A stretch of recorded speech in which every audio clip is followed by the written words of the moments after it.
nous et ceux de notre entourage avons un élément dans notre ADN et notre génome placé là sans que nous le sachions. Ah oui, placé par qui? Justement, c'est la question du jour. Personne n'a le droit ni la possibilité d'accéder à votre ADN. Sauf si on en offre la possibilité. Quand j'étais petite, j'ai été vaccinée contre la variole. Et je suis sûre qu'il en a été de même pour vous, puisque c'était obligatoire à l'époque. Si vous êtes en train de dire que dans cette injection, il n'y avait pas qu'un simple vaccin, ce serait une violation sans précédent de la confiance publique. Un agent pathogène pourrait tuer plusieurs milliards de vies. Votre système immunitaire sera atteint en premier, mais c'est ça qui finira par vous tuer.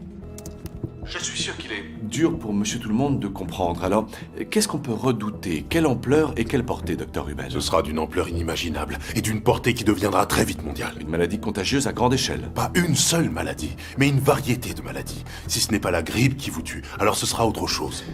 Vous comparez cela à un sida qui serait fulgurant, sans qu'on puisse le détecter. Nos systèmes immunitaires seront décimés par une même modification de tous nos génomes.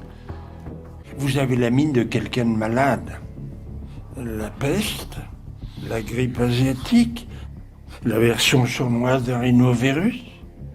Vous allez être témoin des prémices de ce qu'on peut appeler une contagion à grande échelle.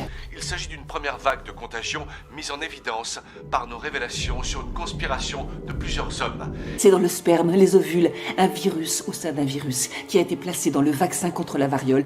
Nous avons tout prévu, vous n'avez pas idée. L'ARN est une protéine qui coupe des gènes à des endroits bien précis. Exactement. Mais dans ce cas, ils sont utilisés comme une arme. Celle qui consiste à dépeupler la planète. À tuer tout le monde, sauf ceux qu'il aura choisis. En modifiant l'ADN de chacun. Et vous dites qu'ils ont modifié notre ADN, qu'ils sont capables de neutraliser notre système immunitaire après avoir ajouté un élément à notre ADN? Oui, mais je ne sais pas exactement comment. Mais de quelle manière c'est ciblé? On nous rapporte aussi que des impulsions micro-ondes ont servi de vecteurs sur ces attaques. Et d'autres rapports font état d'un ciblage à l'échelle mondiale, plus spécialement en Europe. Mes projets sont gardés secrets. Même s'ils étaient rendus publics, ils passeraient pour de fausses informations.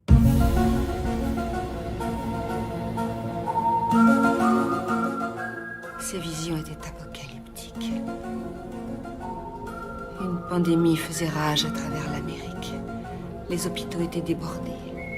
Tout le monde paniquait. Il fallait un vaccin. J'ai vu des choses, Scully.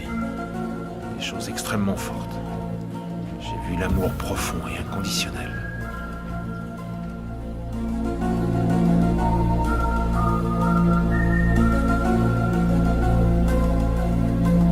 Tout est en marche depuis 2012.